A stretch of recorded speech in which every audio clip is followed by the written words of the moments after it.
Bienvenidos a NEC Te Saludo. Hoy estamos con Chris Ovalle, un cirujano plástico. Y con lo que quiero comenzar es preguntándote cuál es la diferencia entre la preparación de un cirujano plástico y cualquier otro tipo de cirujano. ¿Por qué es lo que los distingue a ustedes? Es una muy buena pregunta. Creo que es algo que fuera de los que estamos en medicina, o sea, el público en general a veces no entiende qué es eso porque escuchan médico estético, médico cirujano, cirujano general y dicen, pues, ¿cuál es la diferencia entre uno y otro? Y pues te lo voy a poner así. La licenciatura en medicina en México pues dura 6-7 años que tomando el servicio social. Y tú te gradúas con el título de médico cirujano, o algunas universidades, médico cirujano y partero. Después de terminar la licenciatura como tal, o medicina general como tal, hay diferentes opciones. Puedes quedarte como médico general, hacer una maestría, un diplomado, un doctorado, o hacer una especialidad médica. Para hacer una especialidad médica tienes que presentar un examen, el Examen Nacional de Experiencias de Ciencias Médicas, el ENARM. Cada año lo presentan entre 40 y 50 mil médicos generales para competir por una plaza para poder hacer la especialidad en algún área. Estamos hablando de pediatría, ginecología, cirugía general, traumatología. Y, por ejemplo, para el caso de cirugía general, hay alrededor de 3.600 plazas por año, que obviamente no todos aplican cirugía general, pero bueno, esos son los que hay para que puedas hacer una especialidad en cirugía general. Pero sí, es popular, ¿no? Es algo de lo que mucha gente aplica. Es de las más peleadas, por decirlo así. Oftalmología, cirugía general, son de los que piden como que las puntuaciones más altas. Y ya una vez que entras a cirugía general, puedes hacer subespecialidades en cirugía general. Cirugía de colon y recto, cirugía esófago-gástrica, cirugía bariátrica para perder peso. Y también está cirugía plástica. Cirugía plástica, estética y reconstructiva, que es el nombre completo. Es una subespecialidad de cirugía general, que para entrar a ella necesitas hacer cirugía general primero o al menos 2 o 3 años de cirugía general para poder entrar a una subespecialidad. Y luego después la subespecialidad de cirujano plástico, ¿cuántos años más son? 4 años. 4 años. 4 años. Sí, entonces estamos hablando que en números, un médico general que quiere ser cirujano plástico, la posibilidad de que llegue es menor al 1%. O sea, es 0.006% por el número de plazas que hay para cirugía general y luego por las plazas que hay para cirugía plástica. Y en años estamos hablando de 13 a 16 años. Ya contándolos de médico. Contándolo de medicina, o sea, medicina general, cirugía general y luego cirugía plástica. Dependiendo si se derivó o no, estamos hablando de 13 a 16 años para llegar a el título. Y luego, dentro de cirugía plástica, hay todavía fellows o cosas que ya te especializas solo en algo nada más. Pero hay otra cosa que se ha puesto muy de moda en los últimos años, que son los médicos estéticos o los esteticistas, que a veces en Instagram se anuncian como médicos cirujanos estéticos. Pero ellos tienen un título de medicina, médico cirujano, y luego hicieron un diplomado o una maestría con una duración de 6 a 12 meses en medicina estética. Eso hay algunas universidades, algunas en Veracruz y otras, muchas se van a España. En sí es una maestría, diplomado, que la mayor parte es en línea y hay unas cuantas semanas al año donde hay prácticas ya físicas con pacientes. Y estos médicos, pues en teoría están capacitados para aplicaciones de ácido hialurónico, toxina botulínica, en sí procedimientos estéticos no quirúrgicos. Entonces, ¿cuál es la diferencia de todo esto? Pues obviamente años de preparación, años de entrenamiento, la cantidad de casos que ves, la cantidad de cosas que operas y que pues un médico estético no está capacitado para operar a diferencia de un cirujano plástico estético. O sea, la palabra cirujano estético no existe. No. Es o médico estético o cirujano plástico estético y reconstructivo. Sí, en realidad es como un médico cirujano con una maestría en medicina estética. Es como si dijéramos que un médico cirujano y partero es ginecólogo. Exactamente. Y no lo es. Y tal vez es un diplomado en ultrasonido fetal, pero eso no lo hace ser un ginecólogo. Oye, ¿con qué otro tipo de de médicos los llegan a confundir, por así decirlo? Pues actualmente cirugía plástica es pues una rama de la medicina que por los temas económicos, evidentemente, por la cantidad de pacientes que buscan estos procedimientos, pues más especialidades cada vez empiezan a agarrar una parte y a veces incluso nosotros decimos de que tal cosa ya no la robó tal. Entonces, por decir, rinoplastía, una cirugía de nariz, pues la puede hacer un cirujano plástico o la puede hacer un otorrino. Entonces muchos dicen, es que yo voy con el otorrino porque lo mío es nada más funcional, yo no quiero tanto el estético. Pero bueno, o sea, también un plástico cuando opera también entra a lo funcional, no solo lo estético. O sea, los dos se entrenan por los dos lados. Pero pues, normalmente la cirugía de la rinoplastia con el cirujano plástico es más cara y con el otorrino a veces es un poco más barata. Entonces, pues como que muchos empiezan a ir con los otorrinos. ¿Es mismo caso el tema de los ojos? La blefaroplastia. Sí. Sí, exactamente. Ahí, por ejemplo, con los oftalmólogos, los oculoplásticos, ellos operan mucho párpado también. Y si le preguntas a un oculoplástico, te va a decir, hey, pues yo lo debería operar, no el plástico, pero Exacto. el plástico también opera. Los dermatólogos, en cuanto a aplicación de pues, todo lo inyectable, toxina botulínica, ácido hialurónico, pero tienen algunos procedimientos menores, resecciones de algún lunar, algún cáncer o colgajitos chiquitos en cara. Eso también ya cada vez lo empiezan a hacer más los dermatólogos. Los maxilofaciales, también compartimos muchas cosas, por ejemplo, en cirugía ortognática, acomodar la mandíbula, todo esto lo puede hacer un cirujano plástico, lo puede hacer un maxilofacial. Mira, te voy a contar una anécdota. En diciembre hicimos un evento que se llama La Canavidad. Y si lo conoces, definitivamente. Y pusimos unas peleas. Hubo unas peleas de MMA que fueron organizadas ahí por Víctor Dávila. Y luego hubo un evento de cachetadas bajo letras. Entonces, uno de los chavos se quebró la mandíbula totalmente, así en varios pedazos. Y al final de cuentas, digo, nosotros teníamos firmado un deslinde y todo, o sea, un contrato, pero quisimos apoyar al chavo, se nos hacía muy mamón no apoyarlo. Y él solo, o bueno, su manager se puso a buscar, encontró un maxilofacial, un cirujano maxilofacial y nos dijeron, oye, con él, porque si no con un plástico saldría muy caro. Fueron, bueno, luego te digo cuánto fue de cirugía, pero no eran más de 100,000 pesos. Y sí creo que era una cirugía pesada, o sea, sí estaba fuerte, digo, con todo y las placas que se le pusieron y todo. Caro. Digo, no fue barato tampoco, pero al final de cuentas ellos decían con el plástico iba a salir más caro. Sí. Pero ese tipo de reparaciones que a lo mejor no lo pensamos como algo tan, o sea, por ejemplo, yo hubiera pensado en un traumatólogo, no hubiera pensado en un cirujano plástico. Y ahorita por lo que me comentas, ya me doy cuenta. Eso lo ven ustedes, también reconstruyen, o sea, le ponen la placa y todo eso. Sí. O sea, la parte reconstructiva de la cirugía plástica incluye pues todo el cuerpo, desde cara, fracturas faciales, otra de la cirugía ortognática, que es, por ejemplo, los pacientes que están con el mentón muy adelante, muy prógnata es el término, o los que tienen el mentón muy atrás, que se ven así, pues con la cara toda. O sea, esos son alteraciones ya esqueléticas que para corregirlas necesitas fracturar el hueso, avanzarlo, poner placas, poner tornillos. En lo reconstructivo también entra la mano. La mano tiene tantas estructuras, tendones, ligamentos, huesitos chiquitos, vasos sanguíneos muy delgaditos, los nervios, que eso lo hace un cirujano plástico con unas todavía más especializado en mano, o lo puede hacer un traumatólogo que también se haya especializado en mano. Por eso te comentaba antes de empezar que yo me lastimo la muñeca y me dice el traumatólogo, me dice, ni yo sé leer la resonancia.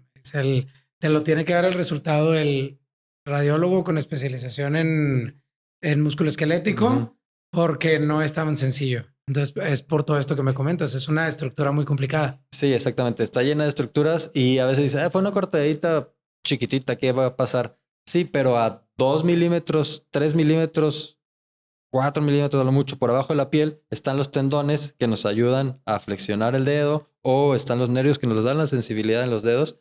Y si pues lo ve un médico general o incluso un cirujano general que no está tan familiarizado con la anatomía en esa zona, Dice, ay, pues lo cierro y no pasa nada. Pero a las 2 semanas que le quitan los puntos, nos llega el paciente y dice, oye, es que no puedo mover el dedo, o sea, no lo puedo doblar o no siento aquí. Y es de que, a ver, entonces es entrar a una cirugía donde ya todo se pegó y reconstruir, entonces eso lo pone un poquito más difícil. Entonces, por eso ese tipo de cosas en un hospital privado dicen mano, cara, lo ves cirugía plástica. Por otra vez, yo creo que resumiendo todo lo que hemos hablado hasta ahorita, la diferencia de todos estos términos es la experiencia y el entrenamiento que tengas en un tema. ¿Quién es el mejor para hacer algo? No fuerza es el dermatólogo, no es el cirujano plástico, no es el otorrino, es el que mejor está entrenado en eso, el que más casos ha visto, el que más ha operado y el que más ha leído en el tema.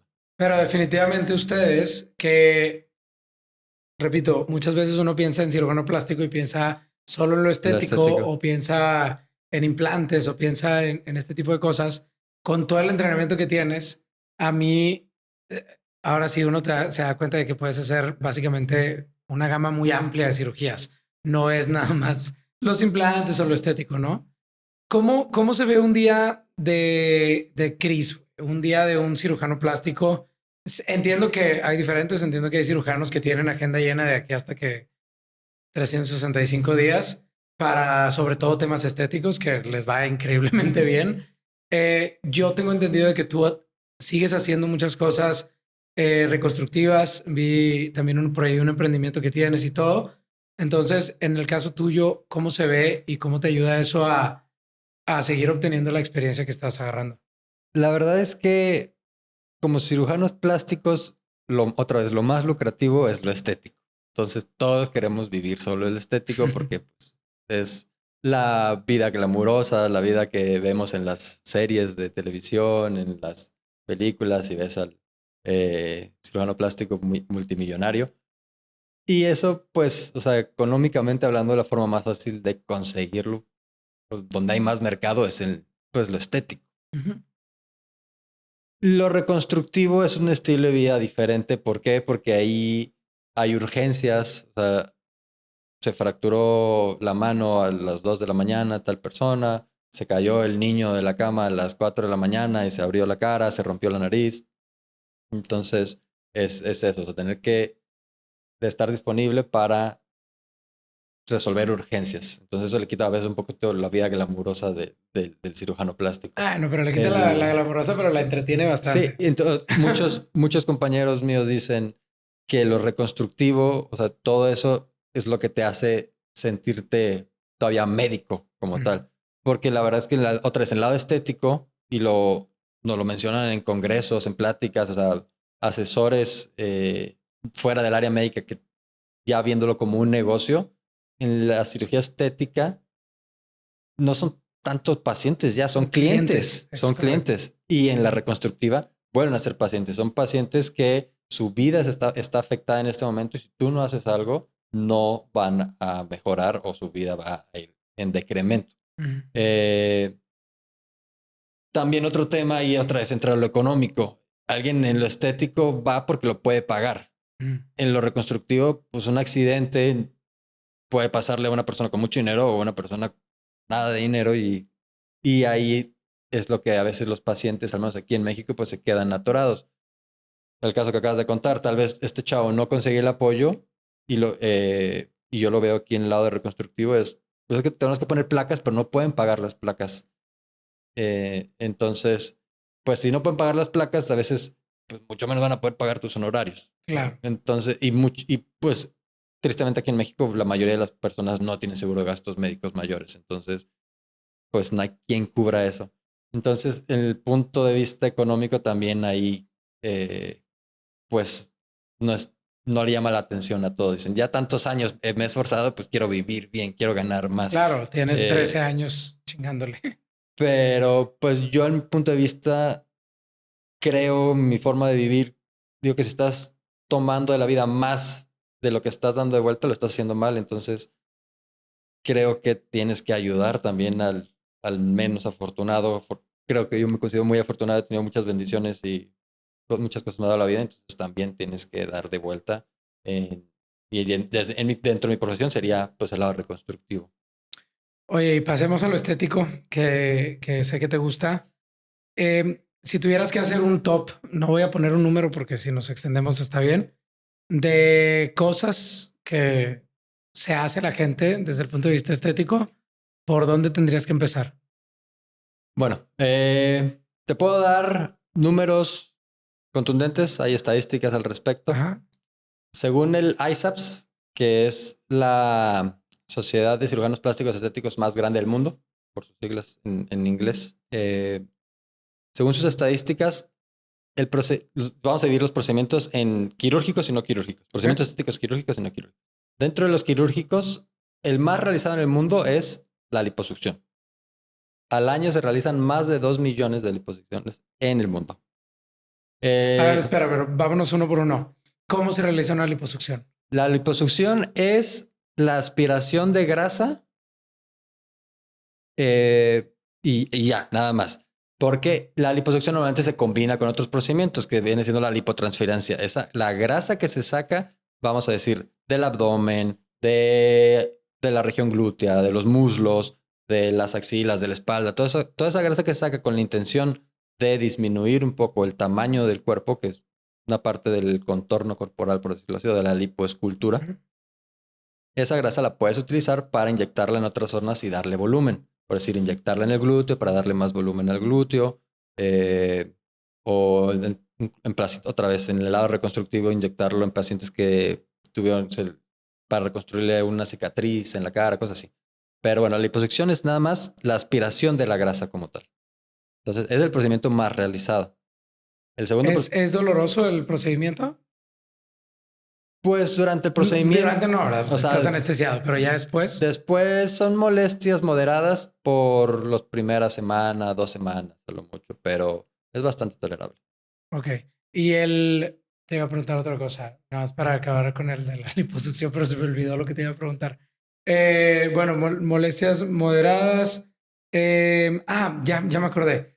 ¿Qué pasa después? Y esto lo escuché en algún podcast de salud. ¿Qué pasa después con ese tejido graso? O sea, mencionaban que si yo, por ejemplo, decido hacerme una liposucción no sé, del abdomen, como estoy quitando el tejido graso de ahí, ya después no se acumula ahí la grasa y se acumula más en otros lados. O sea, y decía, si te andas quitando la grasa de todos lados, pues luego de repente empiezan a salir bolas, no sé, en las piernas o en otros lugares porque la grasa pues se tiene que poner en algún lado y no sabe dónde ponerse. Entonces te quería preguntar por eso, ¿va por ahí la cosa o cómo funciona? Sí, no es exactamente eso. Como dije, estamos aspirando grasa, estamos aspirando células grasas, los adipocitos. Sí. Entonces esos adipocitos los quitamos, pero obviamente quedan otros adipocitos ahí. No dejamos pelón, ¿verdad? O sea, sí se queda una capa de tejido graso por abajo de la piel, entre la piel y el músculo. Y esos adipocitos que se quedan ahí, o sea, la grasa que se queda ahí, pues si tú llevas un mal estilo de vida, sedentario, comes mal, pues los adipocitos que están ahí, esos pueden crecer otra vez, entonces van a crecer de nuevo. Entonces, no es raro que haya pacientes que hacen liposucción y a los 10 años otra vez se hacen una nueva liposucción porque ya volvieron a subir de peso y a los 10 años otra vez. Okay. Y lo que sí pasa también es que, otra vez lo que te decía de esa grasa, inyectarla en otro lado, es que estás inyectando los adipocitos en otro lado. Entonces, en un congreso, justo el año pasado, estaban poniendo un caso de un paciente que le inyectaron grasa en la cara para darle mayor proyección a los pómulos, o sea, como el ácido hialurónico, pero con grasa. Pero el señor subió de peso, entonces le engordó la cara. O sea, tenía lonjas en la frente, por decirlo así. Entonces, es algo que hay que tomar en cuenta y que los pacientes tienen que tomar en cuenta. O sea, porque, pues, y porque también eso es causa de quejas y demandas de que, a ver, doctor, o sea, me operó y vea cómo me quedé y ahorita al año ya estoy otra vez obesa. Pues sí, pero a ver, ¿cuánto subiste de peso? O sea, tú como doctor también tienes que protegerte y tener tu resguardo tanto fotográfico como, pues en este caso, eso, el peso y otras cosas. Es decir, pues sí, pero ya subiste 10 kilos, entonces obviamente, pues esa grasa creció otra vez. Claro. Entonces, el adipocito que quité, no, pero pues si tenías, vamos a decir, no sé, 20 adipocitos y quité 5, pues los otros 15, pues pueden volver a crecer. Oye, y antes que se me olvide, tengo otra pregunta. ¿Qué pasa con la piel? Entiendo que si está muy, muy obesa la persona, pues le va a quedar como piel, o sea, colgando y flácida, y ahí hacen a veces otros procedimientos. Exactamente. O sea, ¿Qué tanto esos procedimientos son necesarios siempre o no siempre y la piel es elástica? ¿Cómo funciona? Digo, va a depender de la cantidad de grasa, ¿no? claro. O sea, otra vez, cada paciente se tiene que individualizar y tienes que valorar, porque a veces eso también es difícil para que los pacientes entiendan, porque pues piden que, lo que le hicieron a mi amiga, pero sí, pero tu cuerpo es diferente. Sí. O tal vez tú te hiciste una cirugía bariátrica y perdiste mucho peso. Entonces, ok, bajaste tal vez 20, 30 kilos. Esos adipocitos se encogieron, pero la piel es como una liga y si las tiraste mucho, por mucho tiempo, por muchos años, ya cuando la suelta, cuando la dejas de estirar, pues ya no se va a regresar a su tamaño normal. Entonces ahí es cuando vemos, pues, cuando las lonjitas ya se caen, o sea, esa piel flácida, esa piel laxa, y esa es la única manera de quitarla, es cortarla literal. O sea, hacer que eso ya entre en la abdominoplastía. Y cuando las personas no tienen tanta grasa y deciden hacerse que a lo mejor tienen unas lonjitas o el abdomen o algo, la piel sola se... Exactamente, que eso es, por ejemplo, cuando hacemos una liposucción HD o sea, pacientes que son super fit, que tienen solo, como tú dijiste, la grasa acumulada tal vez aquí en los love handles que le dicen, Sí. o que simplemente hacen un chorro de Me da mucha ejercicio, risa que le comen digan jaboneras. las jaboneras. Las jaboneras, sí. Que hacen un chorro de ejercicio, comen súper bien, pero no se le ven los cuadritos. Ahí puedes literalmente quitar un poquito de grasa para definir ahora sí, los cuadritos, quitar ese exceso y pues les das resultados muy buenos. Si son pacientes que siguen su vida fit, los resultados son ya no van a volver. Espectaculares. ¿Cuánto? Te lo voy a preguntar casi de todas las... Yo entiendo que se tiene que individualizar el paciente, pero ¿en cuánto anda saliendo, al menos en Monterrey, una liposucción? Ya sea, si quieres dame un rango, así de que del DHD que a lo mejor necesitaba poco hasta alguien que necesitaba más. ¿En cuánto anda saliendo? Voy a dejar unas cosas claras antes de eso. Ajá. El costo de una cirugía... Bueno, más bien el precio, lo que le cuesta. El precio de una cirugía incluye varias cosas. Unas cosas son directas, le pagas a tu doctor y otras cosas se le pagan a alguien más. Una cosa es el hospital o la clínica donde te operas. Entonces ahí no es lo mismo operarte en un hospital muy caro de la ciudad a operarte en una clínica chiquita. Entonces ahí los precios varían. Los honorarios del cirujano plástico también varían mucho. Y eso es a nivel Monterrey y a nivel todo el país. Pues hay cirujanos plásticos que son más cotizados, obviamente pueden cobrar más honorarios. O cirujanos plásticos que van empezando su carrera profesional, entonces obviamente cobran menos. Entonces ahí también varía.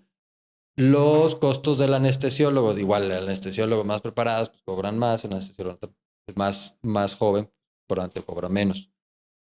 Entonces ahí sí varía y también qué procedimiento necesitas. No es lo mismo hacer una lipo HD nada más que hablábamos antes de empezar, la tecnología también. Si usas tecnología, la tecnología sube el precio. Entonces los rangos pueden variar mucho, que yo creo que podría ser de unos 100,000 a 200,000 pesos aquí en Monterrey.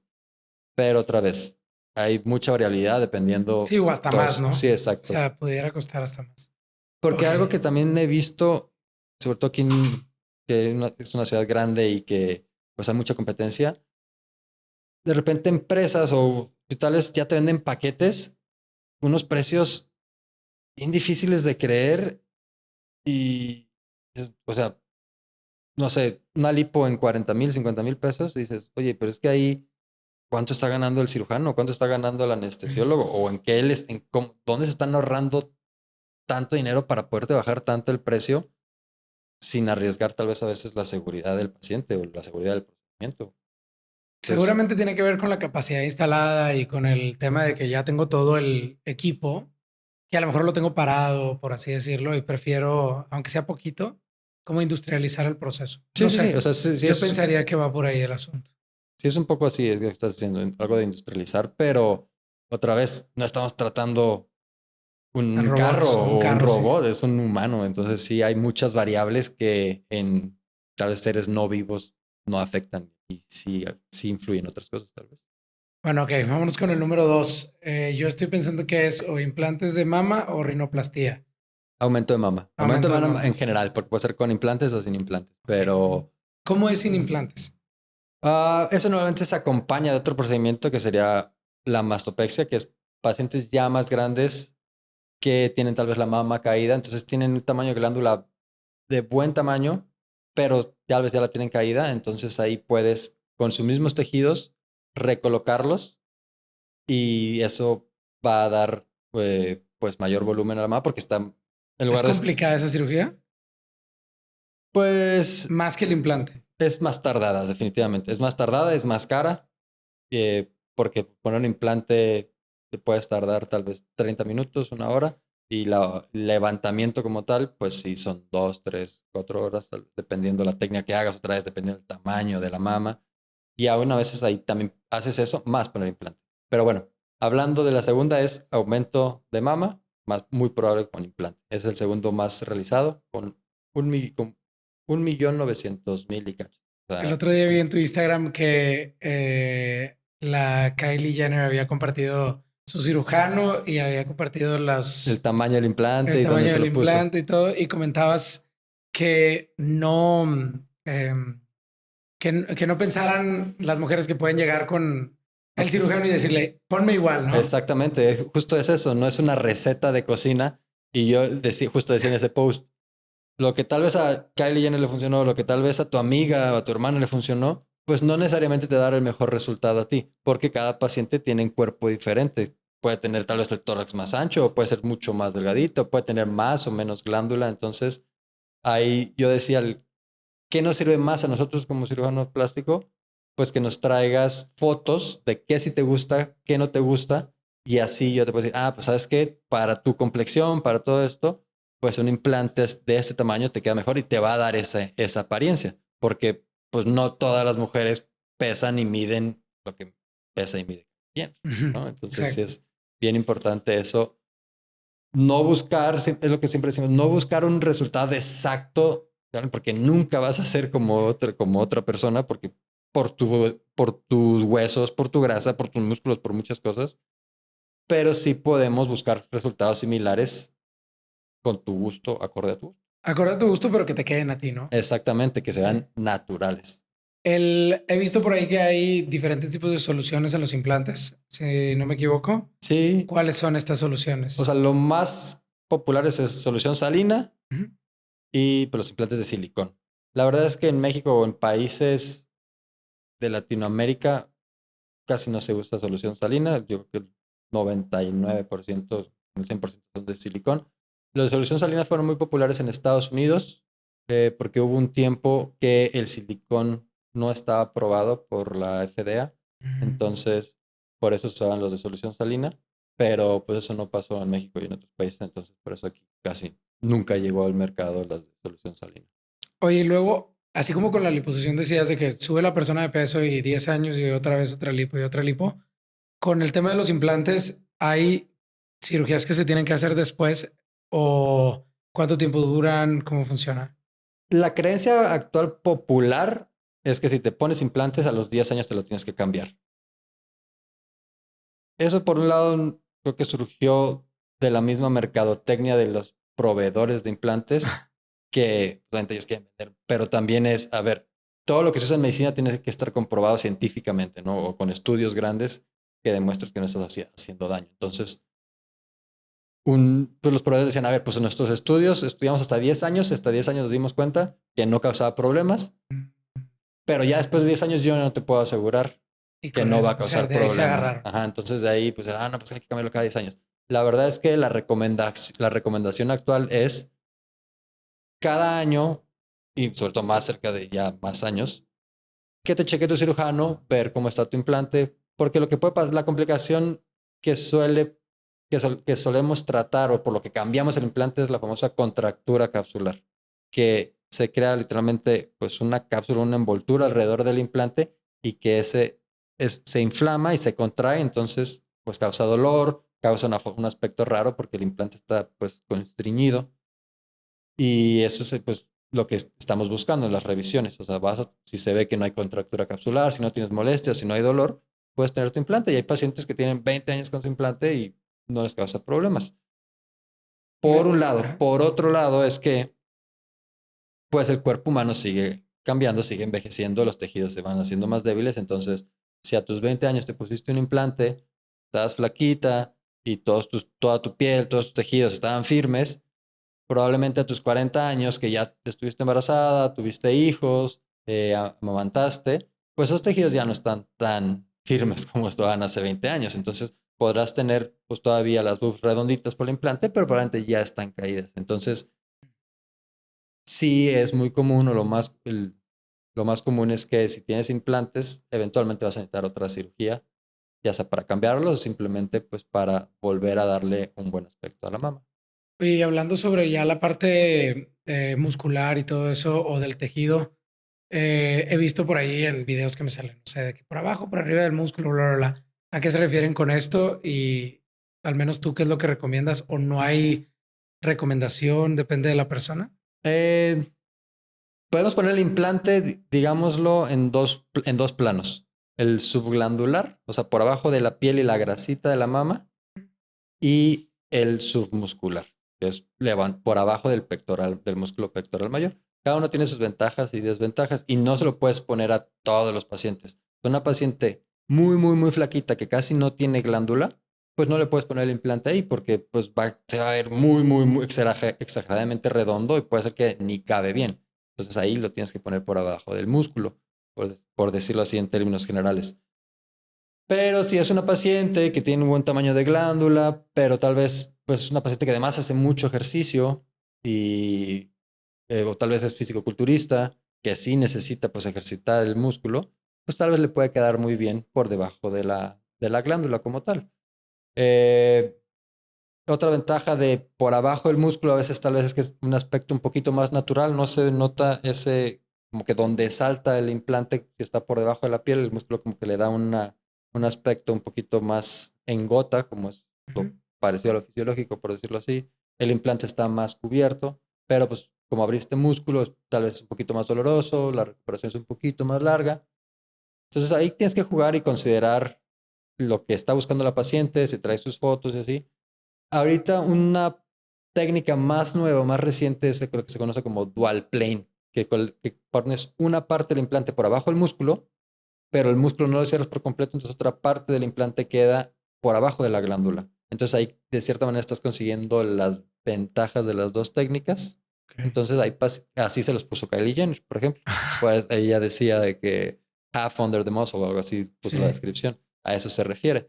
Entonces este dual plane Qué bien le fue al cirujano después de que lo sí, publicó, claro, o güey. sea, se fue Sí, de a la por sí seguramente ya le estrellato. iba Sí, muy bien obviamente. para operarla a ella. O sea, su agenda de haber Sí, con estado. eso. Y ahorita ya se volvió tren, de hecho. O sea, Sí, he sí, visto vi. ahora videitos que mujeres que ya están operadas dicen, me operó fulano de tal, me lo puso así. Ah, ok. O sea, están diciendo quién es el Ya se cirujano. está oyendo el nuevo tren. Está bueno Pues para está los bien, o cirujanos. sea, Para los cirujanos.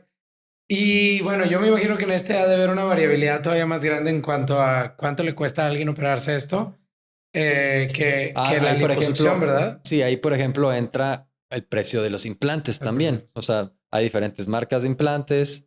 ¿Hay eh, alguna marca que sea así como el Nike de los implantes? O sea que... Pues cada país, o sea, otra vez la mercadotecnia de cada empresa es diferente. Sí, yo creo que aquí en México, una marca que está muy fuerte se llama Motiva, que es una marca de Costa Rica.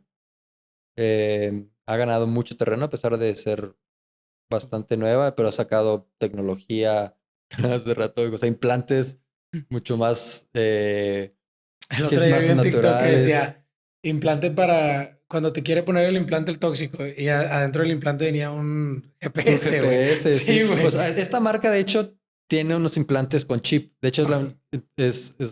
hay muchos TikToks al respecto. O sea, este A chip, lo mejor fue el que vi, exacto. o sea, este chip, dices, ay, ¿por qué hay un chip? Y hay gente que sí, teorías conspiracionistas. Ay, para seguir. Este chip ahorita nada más nos da información de, tú lo escaneas y es qué tamaño de implante trae, en qué plano está puesto, en qué año se puso y ya. Eso a nosotros como cirujanos nos sirve Sirve. porque en 10, 20 años, si se vuelve a operar, oye, ¿qué tamaño de implante traes? No sé. ¿Dónde lo traes? No sé. Y esa información sí nos sirve a nosotros para planear nuestra cirugía. ¿Qué vamos a hacer? Si le vamos a poner más tamaño, el mismo tamaño, igual. Entonces, hasta ahorita está eso. Pero, por ejemplo, esa marca, ese chip lo quieren modificar y ya ahorita está un prototipo que le dé información a la mujer que le pueda ayudar en su día a día tener una vida más sana. Ahorita, lo vi, Está bueno lo vi eso. hace unas semanas en un congreso en Ciudad de México y esta marca decía que medir la temperatura para que la mujer pueda estar monitoreando la temperatura y eso le ayude más o menos a ver cómo está, en qué parte de su ciclo menstrual está. Y quieren, o sea, ponían ahí que, pues no sé, tal vez medir otros signos vitales que se paren a una aplicación, como, no sé, decir Samsung Health o algo así, pero tú estás Pues viendo ahí mira, más yo traigo este que es un, ahí sí lo ves. el Este no es un Oura, es la marca más famosa, pero si lo ves ahí tiene sus chips. ajá, Este es un Ultra Human. ok. Y yo pedí un Ultra Human porque el Oura no me quedaba en ninguna de las tallas, me quedaba en mi mano. Pero está padre porque sobre todo el tema del sueño, que te esté diciendo cómo dormiste y todo, con una aplicación, ¿verdad? Está bien chingón. Y te hace Sí, más consciente de, tengo que dormir mejor, güey. O sí, sí, sí, sea, sí, sí sí, es claro. importante que duerma mejor. Bueno, entonces, ya contando esto, implantes y todo, ¿cuál es la variabilidad de un rango de lo que se andan gastando O- para hacer estas cirugías? Aquí en Monterrey, 80, 100 y pelos, 120. Obviamente, digo, puedes irte, si estás con el más famoso, tal, 200,000 pesos, más de 200,000 te debe estar cobrando. Pero yo creo que un promedio de andar entre los 80 y 120. ¿Y cuál es el tercer lugar? ¿Si era la rinoplastia o no? No, blefaroplastía. Ah, ok. De hecho, blefaroplastía es el número 3. Otra vez eso lo realizan también oculoplásticos, así, pero al menos en estas estadísticas, tomando en cuenta los procedimientos que realizan cirujanos plásticos, el tercero más popular en el mundo y en México. No, en México no. En el mundo es blefaroplastía. En México el Que tercero más popular es aumento glúteo. en México el tercer, bueno, mejor vámonos por Pero, ahí, vámonos por ahí. El ok, tercer lugar en México es el aumento de glúteo. así es. ¿Y el aumento de glúteo cómo se hace?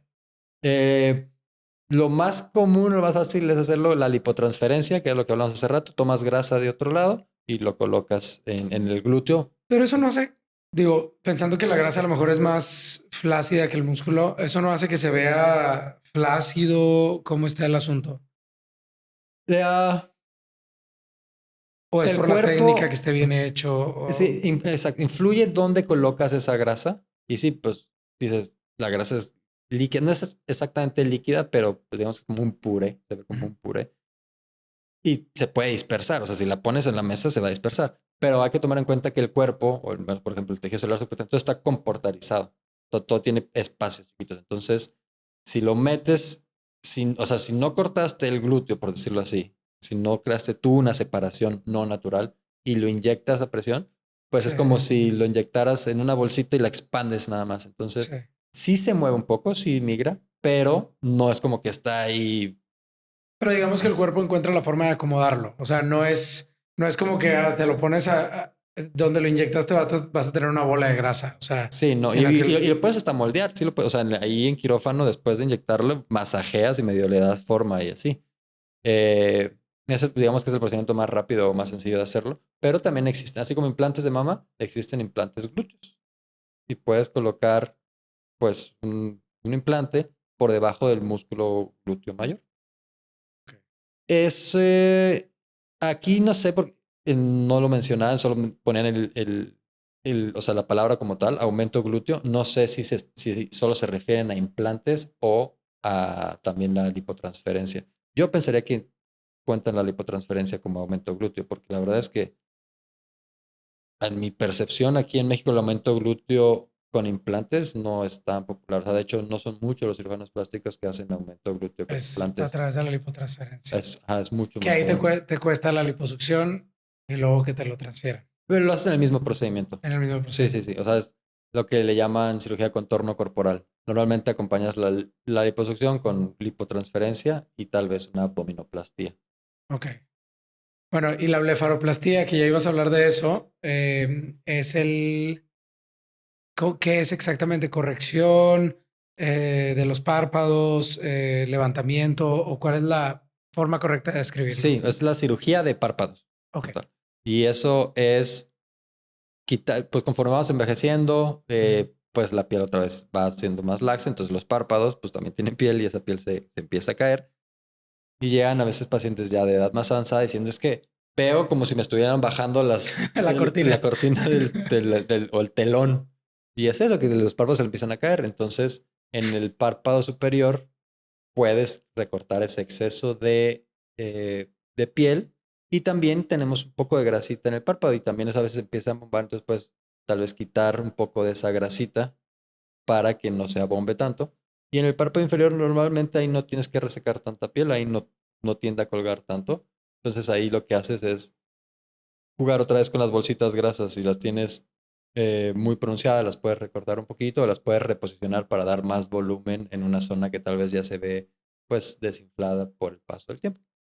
Entonces Ok. básicamente pero estás trabajando ahí y a un lado está el conducto lagrimal y así. Entonces por eso ahí es Sí. cuando dicen los oculoplásticos. Sí, pero ¿por qué estás tú operando eso si yo soy el que veo esas estructuras? O si tú dañas el conducto lagrimal, pues me vas a mandar a mí, cosas así. Pero Entonces, tú también lo pudieras reparar o no. pues sí, o sea, O técnicamente sea, tienes sí. la Sí, experiencia. o sea, por ejemplo, a veces hacemos cirugía reconstructiva de párpado y pues por un cáncer o algo le quitaron un pedazo de párpado y nos tenemos que reconstruirlo y se llevaron ahí el conducto lagrimal, pues tenemos que reconstruirlo. Estas reconstrucciones, ¿con qué se hacen? O sea, piel de otra parte del cuerpo, tejido, ¿cómo está el asunto? El Porque cuerpo, dices, le quitaron un pedazo de sí, párpado. el cuerpo es bien interesante y las reconstrucciones de cara a mí, por ejemplo, me llaman mucho la atención. Eh, y pues tenemos un armamento grande en cómo podemos reconstruir la cara. O sea, una herida se puede cerrar de manera primaria, que eso es lo, digamos, lo que es cuando le das suturas. La puedes cerrar por segunda intención, que es decir, la dejas abierta y que solita vaya cicatrizando, pero obviamente esa cicatriz va a ser más Más fea, más grande. grande, puede Ujú. causar más retracción. Puedes hacerlo de un cierre tardío, que es la dejas como que tal vez está infectada o algo, puedes de que limpiarla. Y ya que está limpia la herida, después de unos días, un par de semanas, la cierras. Eso es algo que puede hacer tal vez un cirujano general o hasta un médico general, tal vez lo hace. Pero después sigue las cosas que ya empiezan a agarrar más complejidad, que es lo que suele hacer el cirujano plástico. Dependiendo del tamaño del defecto, dependiendo de dónde está, si se exponen estructuras, o si hay hueso expuesto, si hay tendones, si hay nervios o algo así, tenemos que elegir cómo vamos a cubrirlo. Tal vez si no hay ninguna estructura importante expuesta, le podemos poner un injerto de piel. Le tomamos una como rebanadita de jamón de alguna parte de su cuerpo. Por ejemplo, una reconstrucción de párpados, si es muy superficial y es un paciente de edad avanzada, le haces como una blefaroplastía y el exceso de piel que le quitaste acá, se Ok. lo pegas acá. Pues el cuerpo humano es como una caja que tiene algunas piezas extras que ahí puedes jugar y moverlas.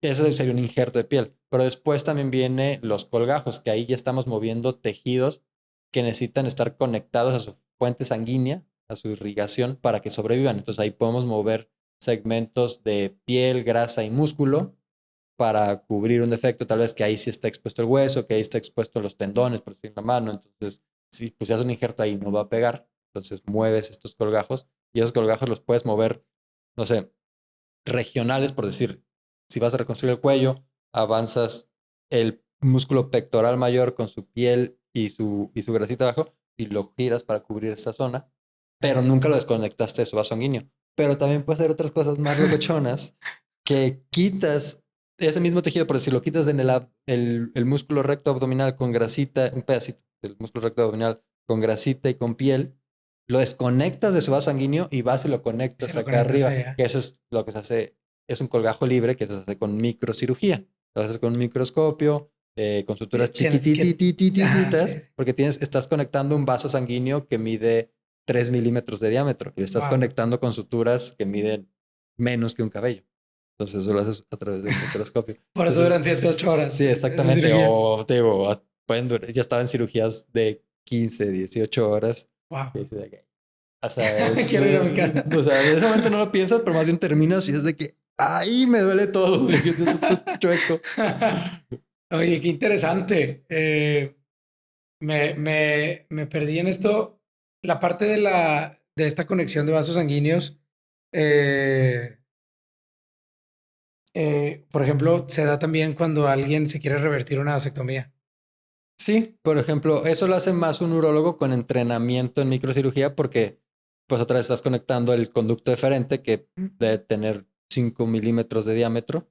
Entonces pues lo conectas el tubito otra vez con suturas muy chiquititas. Y luego ya el mismo cuerpo le manda las plaquetas, hace la La cicatrización y todo. Exacto. Ay, qué cabrón. Bueno, y después de la blefaroplastia, ¿qué sigue? A ver, la blefaroplastia sí es estético, pero hasta cierto punto también funcional. O sea, creo que tiene no es como la rinoplastia que, por ejemplo, yo me hice tenía el tabique desviado, no me acuerdo cómo se llama la cirugía. Septumplastia. Ándale, la septoplastia. Y fue un pedote con el seguro. O sea, no un pedote, pero se tardaron mucho en aprobármelo. Y luego me pidieron, güey, que les mandara fotografías clínicas. Fueron la palabra que usaron. Y le digo al otorrino, oye, ¿cómo que fotografías clínicas? Mándale fotos de tu cara. Sí. Y ya. Y o sea, y yo, bueno, que básicamente me dijo, es para ver si no te la quieres realmente cambiar sí, o sí, qué onda, ¿no? Pero ya la rinoplastia ya lo ves más como algo, yo lo veo más como algo, pues está funcional, está jalando bien la nariz, pero quiero cambiarla estéticamente, ¿no? Sí, y pues eso es otra vez algo que por eso lo pueden hacer los otorrinos o los cirujanos plásticos. Y muchos dicen, pues es que yo voy a ir con el otorrino porque lo mío es funcional. De que yo no quiero que me cambien la nariz. O creen que el cirujano plástico solo hace estético, pero no funcional. Y la verdad es que los dos, tanto los otorrinos como los cirujanos plásticos, hacemos los dos. O sea, corregir el tabique tú lo pudieras hacer. Claro, claro. Cirugía funcional y cirugía estética. O sea, y no se batalla con el seguro, que el seguro te diga, ¿y por qué lo estás haciendo? Ahí es el detalle. O lo que a veces es cuando trabajas con seguros. La verdad es que nadie quiere trabajar con seguros. O sea, como médico, nadie quiere trabajar con seguros. O sea, el seguro, en mi opinión, no le quiere pagar a nadie. No le quiere pagar ni al doctor. Exactamente. Exactamente. Entonces, a veces los pacientes creen que nos echan la culpa a nosotros y es de que no soy yo, pues es tu seguro que no está procediendo, que no quieren aceptar tu cirugía. Entonces, tienes que demostrarle hasta con las perlas de la Virgen que sí tiene lo que le vas a operar. Entonces, a veces ahí, para evitarte esos problemas, entras en equipo con un otorrino y el otorrino hace lo funcional y el plástico hace lo estético. Y así, pues como plástico, lo estético te lo paga el paciente y lo funcional se lo paga el seguro. A veces así es como... Aprovechando que ya va a estar anestesiado. Sí, la verdad es que otros plásticos es de que yo no opero con seguro y se fregó. Y o sea, si quieres, yo te opero, pero me vas a pagar tú porque yo, o sea, y pues es algo que depende. Y en una rinoplastia, digo, ya después vemos todo el moretón en toda la cara y todo. Me imagino que hay de rinoplastías a rinoplastías. Platícame de lo más básico o de lo más sencillo, menos doloroso, menos invasivo, allá lo más... Fíjate que la rinoplastía es un mundo dentro incluso de la cirugía plástica. De hecho, hay cirujanos plásticos que solo hacen nariz y o sea, solo se especializan en nariz y eso se llama rinología. Okay. Entonces, yo creo que nos llevaríamos horas y horas hablando de eso, pero digamos que hay muchas técnicas, por decirlo ahí, abierta y cerrada. O sea, la diferencia es que tienes una cicatriz aquí en la columela por debajo de la nariz o no tienes cicatriz. O sea, la abierta, levantas toda la piel hasta acá para poder ver bien los cartílagos, el hueso y repararlo. Y la cerrada, pues estás viendo como a través de las fosas nasales nada más. Tiene otra de sus indicaciones. O sea, hay cosas que con rinoplastía cerrada no puedes hacer porque estás trabajando muy arriba, no ves tan bien. Entonces, depende cómo te hayas entrenado. Entonces, ahorita lo más realizado, yo creo que en México es abierta. Es lo más, hace muchos años fue cerrada. Después cambiaron las cosas y se empezaron a entrenar de diferente manera y lo empezaron a hacer abierto. Creo que ahorita lo más popular es abierta, pero se está retomando otra vez la técnica cerrada para ciertos casos y todo con tu entrenamiento. Hay unas cosas que ahorita lo avisan como muy nuevo, que es la cirugía ultrasónica de nariz. ¿Habías escuchado eso? No, esa sí no la había escuchado. Que, por decir, para a veces, si tuviste una fractura o simplemente tus huesos nasales no tienen un aspecto que te guste, lo quieres hacer tal vez más delgadito, tu puente nasal, pues lo quieres hacer pues tal vez un poquito más, más finito, menos ancho, tienes que fracturar esos huesos nasales para reacomodarlos. Entonces la técnica convencional es con un cincel y un martillo, clac, clac, clac, clac, va rompiendo los huesos de la nariz. Pero hace unos años empezó a usar una como sierrita que funciona con ultrasonido y con eso cortas. Entonces algunos autores dicen, es que con esto tienes menor inflamación, menos... menos invasiva, sí. Ajá, exacto. Pero pues como todo, o sea, y más en lo en la medicina, pero más en lo estético hay muchos caminos y muchas técnicas para llegar a lo mismo y ninguna es mejor que otra, simplemente es lo que a ti como cirujano te sale mejor o lo que consigue el resultado que está buscando el paciente. Entonces, eso es otra forma también de ver la rinoplastia y es ultrasónica, que está usando esa tecnología, por decirlo así. Y ya hay miles de técnicas otras descritas dependiendo qué manejo le das a los cartílagos, qué manejo le das a los huesos, si es preservadora, si es estructural, bla, bla, bla. Esos son temas bien difíciles que nadie me va a entender ahorita si lo hablo, Sí, sí. pero pues básicamente es por ahí. Y si tuvieras que mencionar unas cuantas más cirugías que sean comunes, ¿cuáles se te Eh, vienen a la mente? bueno, pues la cuarta más popular a nivel, la que más se realiza a nivel mundial, y esa es la quinta en México, es la abdominoplastia, La que lo abdominoplastia. que hablamos un poquito hace rato es cortar esa piel y grasa excedente que ya con liposucción no se va a quitar. Y en esa cirugía aprovechas para corregir diástasis abdominales, o sea, Mm. unir un poco más los rectos abdominales. Y eso pues da también un efecto. Que eso lo se da mucho en mamás que tuvieron un bebé, ¿no? Sobre todo cuando Exactamente. crecieron mucho de su Sí, abdomen. pues el útero estuvo empujando, empujando, empujando, entonces los rectos abdominales se separan ya después de que dan a luz, o bueno, tienen a su hijo, pues ya no regresan a su posición. Entonces lo que nosotros hacemos es ir y volver a dar esos rectos abdominales para que no se, como que abombe en la línea media Sí. del abdomen. Sí, no sé. Hasta se siente como todo el Sí, movimiento sí, sí. gastrointestinal por el. Sí. Y ahí hay, por ejemplo, otra vez depende de tu gusto. O sea, como cirujano plástico también vendes tu gusto, ¿no? Porque en cada técnica, o sea, si le mueves un poquito más acá, las vas a hacer tal vez más caderonas, menos caderonas, el tamaño de los implantes que ponen. Entonces, por ejemplo, en la abdominoplastia hay cirujanos que juntan, o sea, uno es juntar la cara medial de los músculos rectos para hacerlo así, pero hay unos que lo agarran desde acá para lo que le llamo como un corset interno para, o sea, todavía O sea, ¿les hace cintura? las haces más cintura, pero o sea, muy, muy Wow. acinturadas, que pues otra vez varía de país y incluso aquí de estados, digamos que pues esos cuerpos más acinturados y con más caderas, más común tal vez en Sinaloa, en lugares por allá, pero también eso pues, tú lo defines con la técnica que estás usando para operar. Y ahí entra pues otra vez tus gustos o la parte artística de la cirugía plástica. Porque Oye, me viene a la mente la palabra lipectomía. la Es, lipectomía es parte de la es, abdominoplastia. ok, O sea, la lipectomía es la resección de esa piel. es quitar esa piel. Ok. Exactamente. Entonces, el término lipectomía es nada más eso. Una abdominoplastía suele incluir una lipectomía y la reparación Del, de las diástasis abdominal. Entonces, y normalmente, lo que decía hace rato, va en combinación con la lipo. Entonces, es una lipoabdominoplastia. el, perdóname, abdominoplastía, esta parte de unir la Los diástasis rectos. abdominal y todo, sí. Más bien, sí, de quitar la diástasis, ¿es un tema funcional también Tema funcional.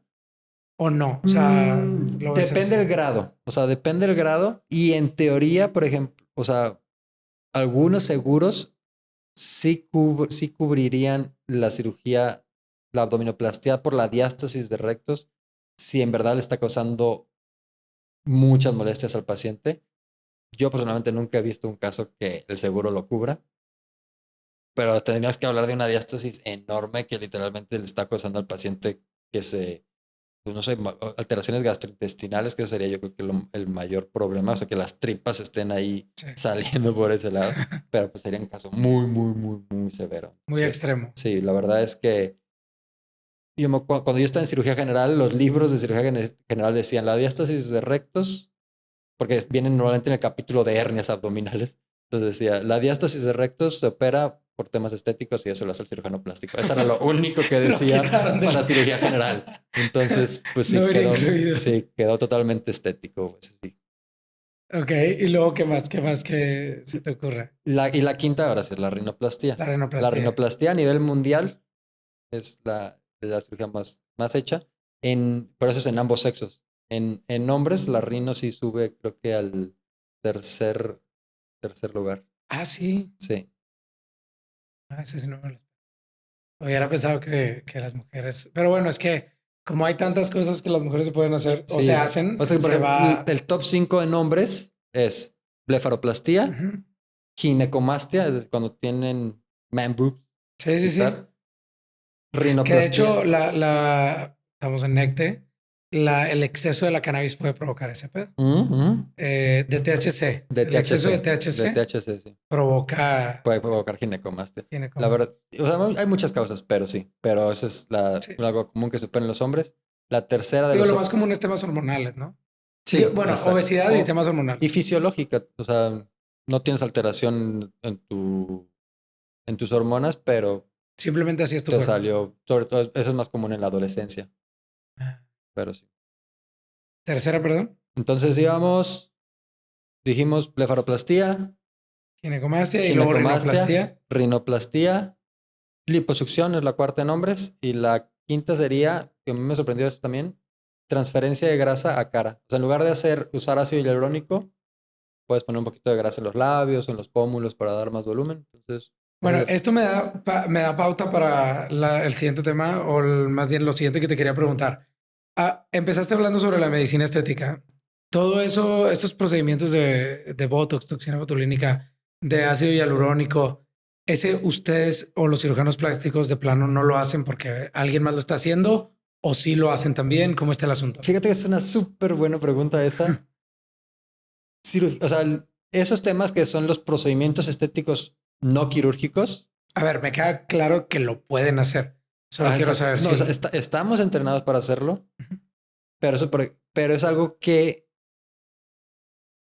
por la vida, por la mercadotecnia, por como lo quieras llamar, lo han agarrado más otras especialidades. Los dermas ponen muchísimos inyectables, los médicos estéticos otra vez, ellos pues en teoría solo deberían poner inyectables, Ujú. pero hay o sea, odontólogos que también ponen inyectables, fisioterapeutas que ponen Botox Sí. también. Para no estar mordiendo ahí en la noche, para el bruxismo. Exactamente, justo para eso. Y pues muchos cirujanos plásticos decimos o creemos que va por un lado de que es que yo soy cirujano, yo quiero operar. Ujú. Y si yo veo que tienes un labio muy largo, pues tal vez eso con una cirugía pequeña lo puedo corregir y no te tengo que estar poniendo ácido hialurónico o otra cosa. O sea, voy con el contexto de que si yo te puedo ofrecer algo quirúrgico que va a dar, que sé que te va a dar mejores resultados y más duraderos, Claro. prefiero ofrecerte el quirúrgico a ofrecerte estarte poniendo inyección cada año, cada 2 años, Y que a lo sin mejor, conseguir los mejores resultados y que igual sí. es carísimo. Exacto. Y bueno, sí es carísimo, pero la diferencia es que lo estás haciendo a pagos, que a lo mejor vas cada mes, 2 meses, qué sé yo. Y dices, bueno, sí me puedo dar el lujo de gastarle tanto mensual, pero tanto mensual a lo mejor por varios años. Sí. Ya cuando la cirugía hubiera sido un solo chingazo, pero que te va a durar más tiempo. Sí, o sea, yo creo que va por el lado de que el cirujano plástico ha descuidado esa área y no lo ofrece tanto, o sea, o no son tanto los cirujanos plásticos que ofrecen eso. Y otra vez, un dermatólogo o un esteticista que no pueden ofrecer lo quirúrgico, pues solo ofrecen eso y es más barato y la gente lo hace. Y Oye, ¿y es, cuáles son los riesgos bueno, cuáles son los efectos? ¿Qué es exactamente el ácido hialurónico, por ejemplo? ¿Qué efecto tiene y qué riesgos tiene? la verdad es que el ácido hialurónico es bastante seguro porque pues, es una partícula natural que tenemos todos en el cuerpo. Y en el medio estético, el ácido hialurónico lo usamos para voluminizar, o sea, para dar más volumen Ujú. a ciertas áreas del cuerpo. Llámese labios, que es lo más común donde lo usamos. Se usa en la rinomodelación, que en lugar de hacerte una rinoplastía y operarte, pues le metes volumen para... Ahí estás camuflajeando las, las alteraciones en la nariz. O sea, Ok, si tienes una jiba, pues le pones un poquito de ácido hialurónico arriba, un poquito abajo, lo entonces aguanta. lo enderezas el dorso Ujú. y tal le pones un poquito en la punta y le das un poquito más de proyección a la punta y de levantamiento para que quede más respingadita. Y es eso, estás camuflajeando. Eso es Y tanto en los labios como la nariz tarde que temprano se drena, el cuerpo lo drena o qué sí, pasa. técnicamente se reabsorbe Ok. en el lapso de 1 a 2 años. Ah, ok. O sea, son otra vez tratamientos temporales que lo tienes que estar haciendo. Ese es así como cuando lo pintan todo bonito y, pues sí, me lo voy a hacer y es más barato y resultados, si no me gusta se me quita, bla, bla. Pero sí, el ácido hialurónico tiene ahí sus bemoles y cosas que pueden dar un poquito de miedo, sobre todo, por ejemplo, en la rinomodelación. Si no lo colocas bien, puedes tapar un vaso sanguíneo y se te necrosa un pedazo de la nariz. O sea, llegan y es otra vez el valor de las cosas o cuánto está dispuesto la gente a pagar por su salud. A todos nos puede pasar. Al mejor cirujano plástico se le puede tapar ahí un vaso sanguíneo de la nariz y tener una úlcera o una necrosis. Y a un esteticista tal vez ha puesto mucho y nunca se lo ha pasado. Pero el día que pase una complicación, esas complicaciones, ¿quién crees que las resuelve? El plástico. El cirujano plástico. Porque ni el dermatólogo, ni el fisioterapeuta, ni el médico estético va a resolver esas cosas. Entonces ahí dice, ¿por qué el cirujano plástico es más caro? Pues porque te estoy cobrando por mi conocimiento. Sí. Como en otras cosas. Mi preparación, exactamente. Claro. Entonces, esa es una cosa que hay que tomar en cuenta porque como el ácido hialurónico como tal no afecta, o sea, no es malo, pues mucho se le hace fácil estarlo poniendo, pero pues si no tienes conocimientos anatómicos, digo, porque ya hay gente que no es ni médico poniendo ácido, que da un poquito de miedo eso, pues pasan esas complicaciones. Sí, eso te lo platicaba antes de hilos, ¿qué más he escuchado? Escuché o me salió un anuncio, de hecho ya, maldito algoritmo, lipoláser, y he visto así que están ahí metiéndole y haciéndole así a la persona con pues con una madre que tiene como un foquito que se ve que está dentro de su cuerpo. Y digo yo, y dije, ¿qué es eso? O sea, y yo en mi mente lógica era, esa grasa pues tiene que salir de alguna forma. ¿Qué pedo?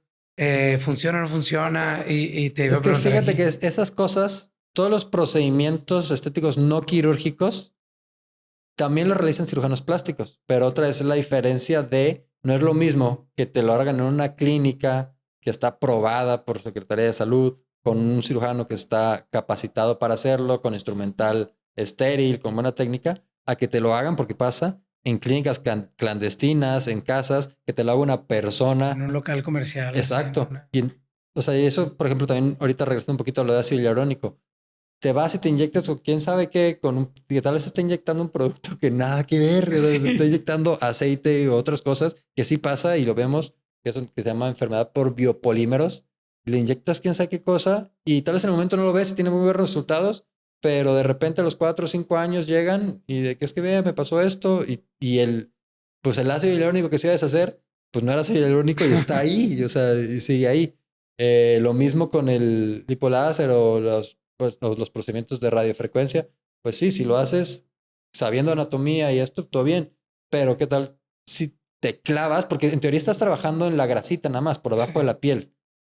Pero si no lo haces bien y no te das cuenta y perforas la pared abdominal, perforas una tripa, ahí es cuando la gente se muere, si no tienes conocimiento quirúrgico, o sea, a un cirujano plástico puede perforar una tripa en una liposucción, pero pues está entrenado, porque es cirujano, en general también operaba intestinos, y él mismo puede reparar eso, claro. O si tal vez prefiere llamarle a un cirujano que haga eso ya todos los días, o sea, otra vez, el que está más entrenado, que más, pero lo reconoce pronto. O sea, reconoces una complicación más rápido y sabes cómo tratarla, qué hacer. Entonces, yo conocí a alguien que hasta le decían doctora, no era doctora ni mucho menos, y se iba de gira, güey. O sea, se iba de gira poniendo hilos. Así le decían, yo nunca quise preguntar, nunca nada de nada, pero literalmente, o sea, rentaban pues ya no sé si hasta un Airbnb, un local, un qué sé yo, y ponían hilos y, vamos por Facebook, se anunciaban, vamos a estar en Torreón tales fechas, pedían los hilos de no sé dónde. Sí. China o de qué sé yo. Y digo yo, ya cuando me enteré que sí era algo invasivo, que la gente le decía doctora, yo dije, ay cabrón, qué peligroso. Sí. Por lo que estás diciendo y también por la parte legal de donde alguien realmente se entere de lo que estás haciendo. Esto es fraude y es un montón de cosas. Pues, o sea, tú lo cuentas y creerías que son casos raros, pero al contrario, ahí te van números. Actualmente en México, cirujanos plásticos certificados hay poco más de 1,600, según la Asociación Mexicana de Cirugía Plástica, Estética y Reconstructiva. Según el ISAPS, asociación internacional, mencionaban que hay alrededor de 2,300. O sea, hay cirujanos plásticos que tienen su título de cirugía plástica, pero no están certificados. Certificados es que haces un examen cada 5 años para demostrar que sigues actualizado y capacitado. Pero por cada cirujano plástico que hay en México, hay alrededor de 15, 20 personas que están haciendo procedimientos estéticos que no son plásticos, que pueden ser esteticistas, pueden ser fisioterapeutas, pueden ser estilistas. Entonces, Cosmetólogos. sí. O sea, Sí. es un tema de salud preocupante a nivel nacional y a nivel internacional. Y sí se muere gente para... Y pues sí, o sea, pasa eso. Por este tipo de cosas. Porque pagan menos por otra vez. Pues quién sabe qué le están inyectando. O los hilos tensores. O sea, hay cirujanos plásticos que ponen hilos tensores. Personalmente, yo creo que eso no es una buena práctica. Los resultados, o sea, porque los resultados no son tan duraderos y si en un futuro te piensas operar de eso, puede ser más difícil la cirugía. Pero hay cirujanos plásticos que ponen hilos tensores, que literalmente es un hilo de una sutura absorbible que en teoría se va a absorber en unos meses, un año, como la polidaxona, y tiene como piquitos, es una sutura barbada, entonces tú lo metes a nivel de subcutáneo, por debajo de la piel, en la grasita, y jalas. Entonces eso te causa un poquito de retracción y en teoría también produce nuevo colágeno y así, pero son resultados no muy duraderos. Y está bien, lo puede poner un cirujano plástico, pero yo he visto en cirugías, de repente estás operando una ritidectomía, una cirugía de estiramiento facial, y hay hilos que se pusieron hace 10, 15 años y parecen como las cintas que usas para los cinchos que usas para así amarrar los cables o algo así. Y ahí siguen. Entonces, ¿qué le están poniendo? ¿No? Entonces, antes si no se infectó todo. Sí, claro. Y obviamente eso causa inflamación, cicatrización. Y para una cirugía, pues es más difícil despegar los tejidos. Claro. Y pues puede causar mayores complicaciones, sangrados, una cicatrización alterada después de la cirugía. Y pues ahí el paciente otra vez te echa la culpa y es, oye, yo no te puse los hilos tensores, ¿no? Y a veces ni te lo mencionan. A veces tal vez porque se les olvidó, porque se los pusieron hace un buen y le dijeron que se iba a absorber. Ajá. Y lo mismo pasa con el ácido hialurónico. O sea, hay ácido hialurónico falso y te lo ponen y pues en verdad nunca se absorbe. O tal vez sí es ácido hialurónico, pero se ha encontrado en estudios histopatológicos que puede permanecer ahí hasta 9 años. Entonces, o sea, no se absorbió y ahí queda y pues puede causar no ninguna complicación grave tal vez, pero si estás pensando otra vez en una cirugía para comer, pues puede complicar la cirugía. Oye, el Botox, ¿qué pedo con el Botox? La toxina Ahorita botulínica como tal, está muy de moda, claro, pero cabrón. yo soy fan del Botox.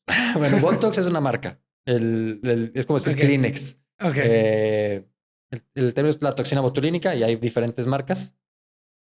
Es literalmente lo que está haciendo con eso es paralizar parcialmente algún músculo. Entonces tiene sus aplicaciones tanto estéticas como funcionales. Lo más común obviamente es para las arrugas, que es lo que usamos. Si queremos evitar que se nos arrugue la frente, paralizas parcialmente el músculo frontal, que es el que se encarga de levantar las cejas, y pues ya no se te va a arrugar. Entonces, en el periodo agudo, subagudo, o sea, los resultados rápidos es no se te arrugan.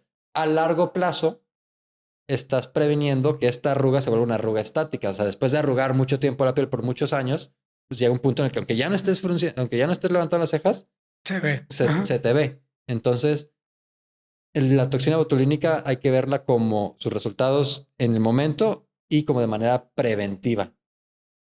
Es bastante segura también. Entonces, sus complicaciones son muy bajas y las complicaciones, o sea, las molestias pueden ir desde las molestias normales, porque es un piquete, un moretoncito o dolor un par de días.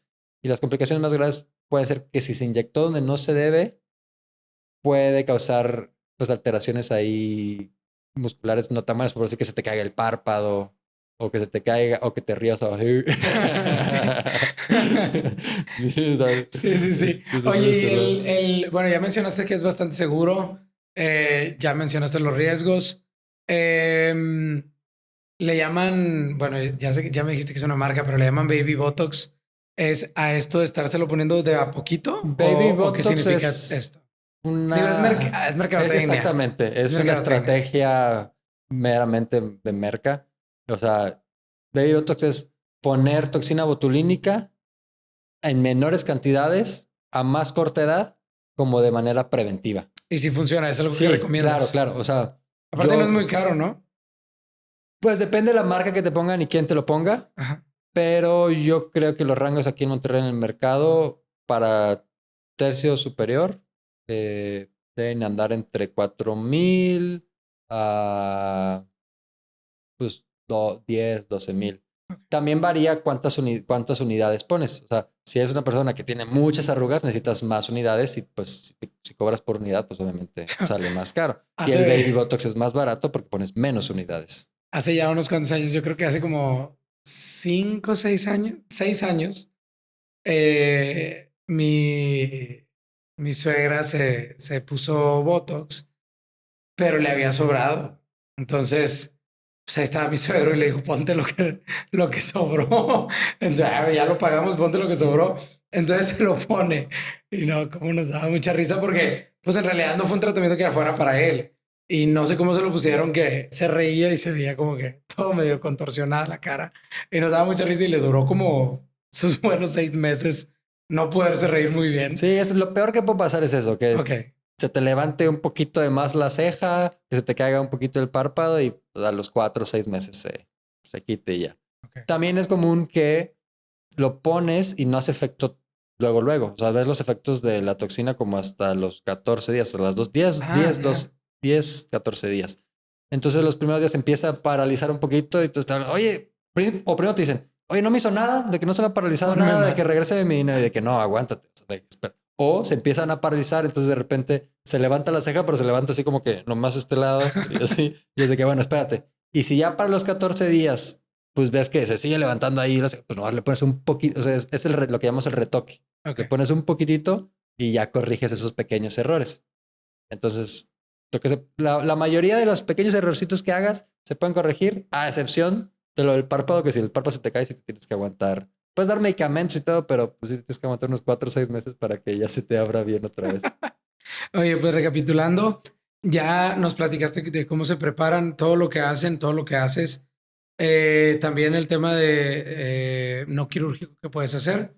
Ya tenemos mucha info, pero antes de terminar esto, yo sí quiero que me platiques de este Wound Care, que es un emprendimiento que tienes. ¿Qué onda con eso? Antes de que nos vayamos, porque estamos en Monterrey, güey, entonces hasta el cirujano plástico emprende. Sí, claro. Pues es algo que empecé hace unos años todavía como cirujano general con un amigo socio que es cirujano general y es una clínica enfocada al tratamiento de todas las heridas. Empezamos como heridas crónicas, pero hablando con mi socio decíamos, a ver, estamos tratando personas, no heridas. Entonces, para que una herida cicatrice bien, necesitas un cuerpo sano. Ujú. Entonces, cuerpo sano, mente sana y las heridas van a sanar. Esa es nuestra creencia. Entonces, lo que estamos tratando de hacer es eso, es un abordaje holístico con cirujano general, nutriólogo, psicólogo, cirujano plástico, para ayudar a los pacientes a sanar múltiples heridas, desde pie diabético o úlceras por insuficiencia venosa, pero también, pues si tenemos un equipo multidisciplinario, decimos, pues, o sea, una herida es lo mismo en piel que en músculo, que en hueso, entonces queremos también agarrar pues ayudar a esto, tener un cuerpo sano para que todas las heridas puedan sanar hasta cierto punto. O sea, evidentemente va a haber algunas que sí necesitan algún tipo de cirugía, alguna otra intervención, pero no dar el típico tratamiento que se usa en esta parte del mundo de medicamentos y nada más y tratar la enfermedad, sino tratar pacientes. Mm, vamos a quitar y con esto nos vamos a ir, vamos a quitar de la mesa los medicamentos, vamos a quitar de la mesa los tratamientos quirúrgicos. Hablaste de holístico, que significa como que algo más completo. ¿Cuáles son los hábitos? ¿Qué cosas puede hacer una persona para sanar mejor sus heridas, para estar más saludable? O sea, sí, ¿Qué recomiendas tú? ¿O cuáles das? Te voy a responder eso y te voy a complementar con un poquito más de una perspectiva que nosotros tenemos en Wound Care, que es otra vez ver el cuerpo, darle lo mejor, que tu cuerpo dé lo mejor para regenerarse lo mejor posible, ¿no? Entonces, pues son las recomendaciones que siempre escuchamos, pero que nunca hacemos. Dormir bien, comer bien, tomar suficiente agua, hacer ejercicio, o sea, tener la fórmula de la longevidad es la musculatura. O sea, tener músculo está ya demostrado que la mortalidad disminuye muchísimo y los años de vida útil de las personas aumentan. La Entonces, calidad de vida. Ujú. entonces aquí por eso decimos, ok, tienes una herida en el pie, pero mueve ese pie, o sea, empieza a usar ese músculo, van los fisioterapeutas, aparte de la terapia física, empiezan a ejercitar. Pero, por ejemplo, también lo hacemos de manera profiláctica. Te vas a operar, tanto bariatría, cirugía estética, urología, lo que quieras. Una cirugía representa una herida para tu cuerpo, una agresión a tu cuerpo. Sí. Y entre mejor esté tu cuerpo para recibir esa herida, más rápido se va a recuperar. Entonces nosotros dijimos, a ver, ¿por qué no hacemos darle un paquete a la gente en la que desde antes de tu cirugía, obviamente electiva, de urgencia, ¿no? Te empezamos a preparar para tu cirugía. Entonces, por decir, si vas a una cirugía abdominal de laparoscopía donde te insuflan el abdomen, pues empezamos a ejercitar tus músculos del abdomen. O sea, los fisioterapeutas le enseñan a los pacientes a ejercitar los músculos del tórax para tener una buena respiración, a moverlos. Entonces, con la idea, los nutriólogos le dan una buena dieta para que llegue, pues, si tiene alguna comorbilidad, esté más controlada, si tiene exceso de peso, pueda bajar un poco. O sea, que llegue lo más nutrido también, porque entre más nutrido estés, mejor cicatrización, mejor evolución. El psicólogo, si necesita, si está ansioso por el procedimiento, si no sabe, o sea, que ahora sí que el cuerpo y la mente vayan sanos a esa cirugía.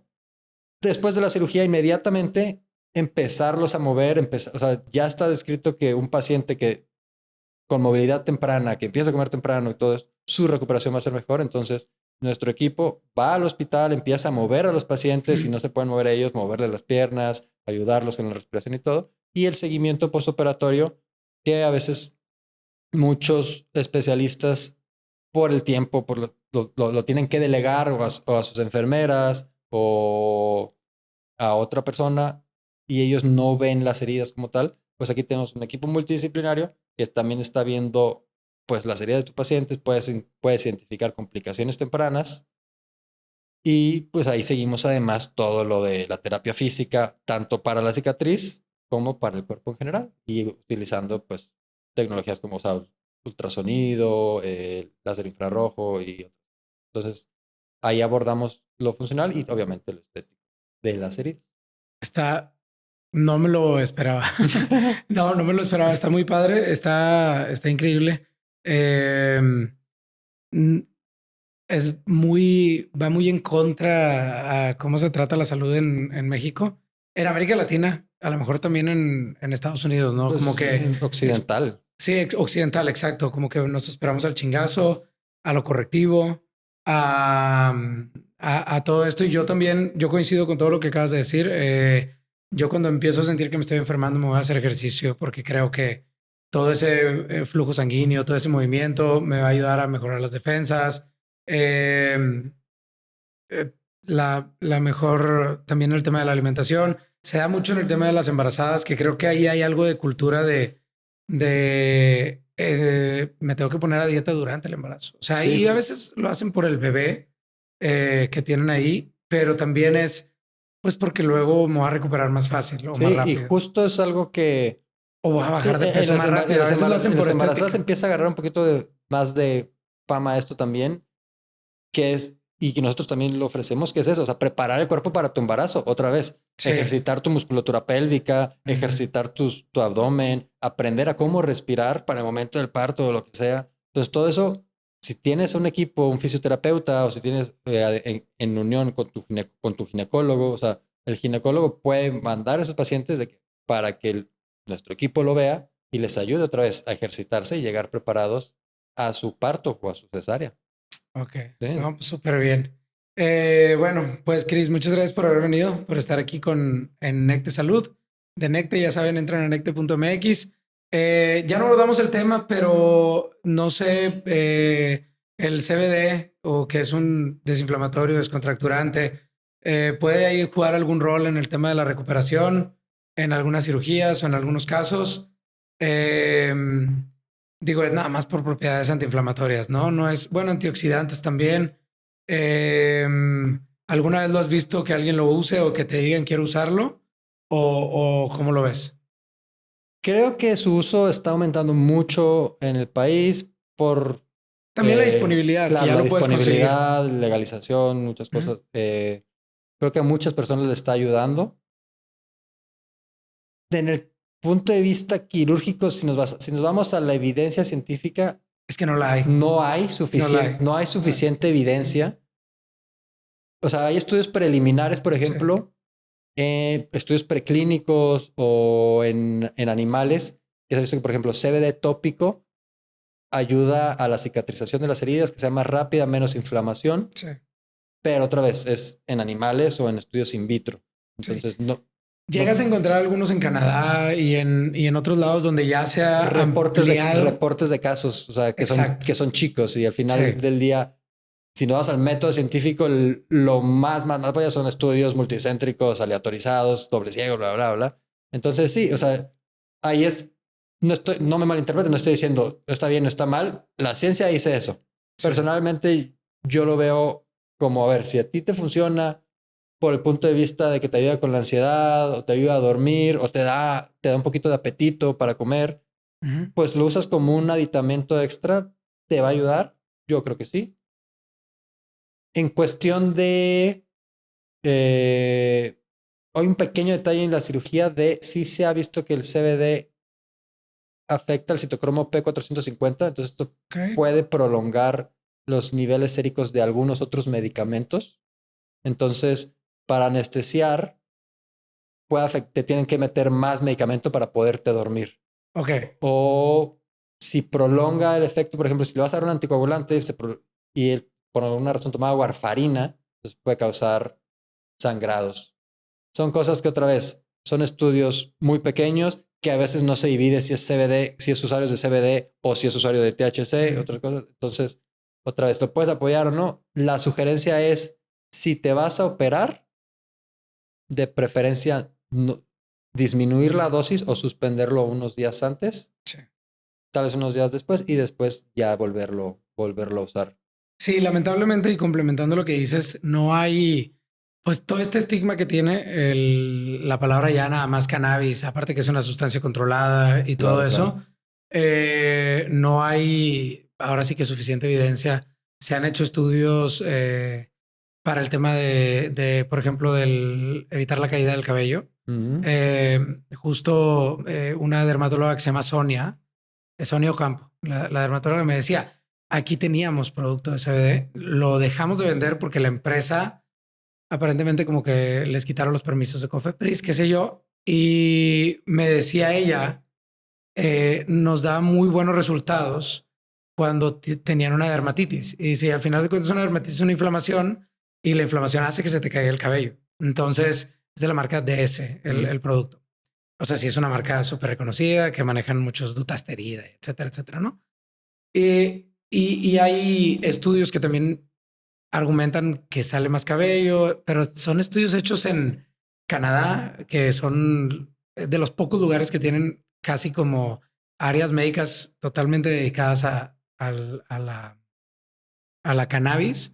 Pero al final de cuentas aquí lo que abogamos mucho y lo que decimos es vamos a empezar a quitarles estigma Sí, claro. para que se pueda estudiar. Es que justo es eso, faltan estudios, Sí, hay muchos temas legales, al menos aquí en México, y como un montón. médicos ofrecer, No, no lo pueden no hacer. lo puedes No lo hacer, puedes hacer. Sí, legalmente no lo puedes no hacer. lo puedes hacer. Consideramos, yo lo investigué porque consideramos en un tiempo en Bunker, pues, eh, darlo, o sea, sugerírselo a los pacientes, No, no lo puedes hacer. Sí. pero no, o sea, llegamos a la conclusión, lo que nuestra investigación fue, puedes así como que ofrecer, no tú puedes anunciar, o sea, Ujú. de ninguna manera puedes anunciar que lo ofreces, lo que lo vendes, nada, pero puedes decir que sacarlo de tu escritorio, que, mira, te recomiendo, o sea, pero si te tuercen o algo, te metes en muchos problemas. Sí, Entonces, no los vale la pena. científicamente hablando, legalmente hablando ahorita, como médico, pues estamos a la expectativa. Ujú.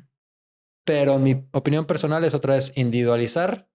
La dosis hace el veneno, o sea, todo, Claro. nada es totalmente bueno y nada es totalmente malo. Entonces, si a una persona en específico le ayuda para estar más tranquilo, otra vez, en cuestiones de una cirugía, ¿no? O algo, para estar más tranquilo previo a la cirugía, para que coma, para darle apetito, para que pueda dormir, o sea, para que llegue en mejores condiciones a la cirugía, pues bueno, que lo haga y nomás con la recomendación de empezarlo a bajar la dosis más cerca de la fecha. Y eso va muy orientado al tema del THC. El CBD ahora sí que es un... no hace nada. O sea, no tiene los efectos sí, que afectan cardiovascularmente como el THC. Exactamente. Entonces, no actúa a nivel del cerebro, pero... Sí, exacto. Son como mucho más leves, aunque sí hay evidencia que a dosis muy altas puede ser te puede provocar, por ejemplo, somnolencia. O que sí hay evidencia de que si estás consumiendo demasiado CBD, luego medicamentos como antidepresivos pueden ser más fuertes. Entonces, sí, es el citocromo que te mencionaba. exactamente. Entonces luego no sabemos cómo va a reaccionar con un narcótico. Entonces sí, definitivamente yo recomiendo lo mismo que tú. O sea, a pesar de que lo vendemos y todo, no es algo que decimos, ay, sí, denle libremente. Tampoco tratamos de pintar ni siquiera al THC y a la flor de la marihuana como una medicina natural, porque la verdad es que no lo es, no va por ahí. Te puede ayudar en ciertas cosas y le puede ayudar a la gente en ciertas cosas y en ciertos momentos, pero no va por ahí. Sí creemos y tenemos algunas cremas que sí te desinflaman, que sí todo eso, pero si están pensando, pero siempre más bien, ya con esto cerramos, siempre hablen con su médico, sobre todo si tienen algo realmente que se van a hacer, ya sea estético o una reconstrucción o algo, una enfermedad o lo que sea, porque para nosotros lo más importante es la salud de la gente. Pero bueno, muchas gracias, Chris. Muchas gracias por la Nos invitación. estamos viendo. Sale.